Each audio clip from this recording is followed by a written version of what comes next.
ଚିନି ନାଇଁ କଣ ସବୁ କରୁଛ ସନ୍ଧ୍ୟାବେଳେ? ଖାଇବୁ କି ମୁଁ ଯାହା କରୁଛି ତା ଖାଇବୁ? ହଁ ତମେ ତ ବଢିଆ ବଢିଆ କର ଖାଇବାକୁ ଆଉ। ତାହେଲେ ଦେଖ ମୁଁ ଆଜି ଘରୋଇ ଝାଲମୁଢି କରୁଛି। ତୁ ଠିକ ବେଳାରେ ଆସି ପହଞ୍ଚିଛୁ ଆଉ। ଘରୋଇ ଝାଲମୁଢି ଦେଖି କଣ ସବୁ ଇଏ। ହଁ ସବୁ ତ କାଟି ସାରିଲଣି। ନାଇଁ କାଟିବାର ପ୍ରୋସେସ ଅଛି ନା, କହିଦେଲେ ଖାଲି ହବ। ଦେଖ ଏ ଯୋଉ ତା ପାଇଁ ନବୁ ଏଗୁଡ଼ା ସବୁ ଭିଟାମିନ୍ ଜିନିଷ। ଗାଜରଟା, ଧନିଆ ପତ୍ର, ବିଲାତି ବାଇଗଣ, ଏଇଟା ହଉଛି କାଗେଜି, ଏଇଟା ଆମ୍ବ କଷିଆ ଅଦା ଟିକେ ନବ, ଆମ୍ବ ବାସ୍ନା ଛାଡ଼ିବ। ଆଉ ଏଇଟା ପିଆଜ, ବୁଝିପାରିଲୁ। ଆଉ ମିକ୍ସଚର ଟିକେ ନବୁ। ଏଇଟା ହଉଛି ଆମର ଯୋଉ ବିଟ ଲୁଣ। ଆଉ ଏଇଟା ହଉଛି ଟିକେ ସୋରିଷ ତେଲ ପକେଇବୁ। କେଇଟା ଗଣିବୁ, କେଇଟା ଗଣ। ଏଇଟା ବିଲାତି ବାଇଗଣ 1, ଗାଜର 2, ଧନିଆ ପତ୍ର 3, 5 କାଗେଜି 5, ଆଉ ଆମ୍ବ କଷିଆ ଅଦା 6, କଞ୍ଚା ଲଙ୍କା 7, ଆଉ ପିଆଜ 8, ମିକ୍ସଚର 9, ବିଟ ଲୁଣ 10, ତେଲ ସୋରିଷ ତେଲ 11, ମୁଢି 12। ଏ 12ଟା ଜିନିଷକୁ ନେଇ କରିବୁ। ଆଉ କାଟିବାର ପ୍ରୋସେସ ଅଛି। ଦେଖେ କାଟିବୁ ଯେମିତି ପାଣି ଅଂଶ କିଛି ରହିବନି।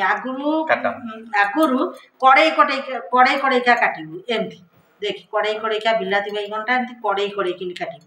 କାହିଁକି କାଟିବୁ ନା ମଝିରେ ତାର ପାଣି ଭାଗଟା ଜୋର ଅଛି। ଆଉ ମଝିଟାକୁ ତୁ ଅଲଗା କୋଉ ତରକାରୀରେ ପକେଇଦବୁ ଆଉ କଣ, ବୁଝିପାରୁଛୁ ନା। ଏମିତି କଡ଼େଇ କାଟିଲେ ତାର ପାଣି ଅଂଶଟା ମଝିରେ ରହିଯିବ। ବିଲାତି ବାଇଗଣର ଉପର ଅଂଶଟାକୁ ଏମିତିକିନି କାଟିଦେବୁ। ଏ ମଝିଟାକୁ କୌଣସି ତରକାରୀରେ ତୁ ରଖିଦେବୁ, ପକେଇଦେବୁ ଆଉ। ଆଉ ଆମ୍ବ କଷିଆ ଅଦାଟାକୁ ଏମିତି ଗୁଣ୍ଡେଇକିନି ଟିକେ କାଟିନେବୁ ହେଲା। ହଁ ଗୁଣ୍ଡେଇକିନି କାଟିନେବୁ।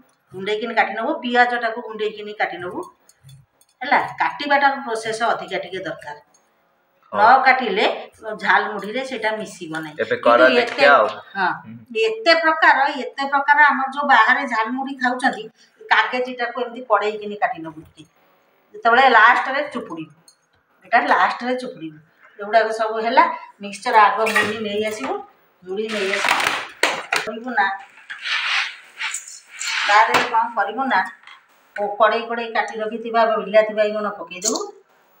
ସେଇଠୁ ଗାଜର ଟିକେ ପକେଇଦେବୁ, ପିଆଜ ଆଉ କଞ୍ଚା ଲଙ୍କା ଟିକେ ପକେଇଦେବୁ ହେଲା।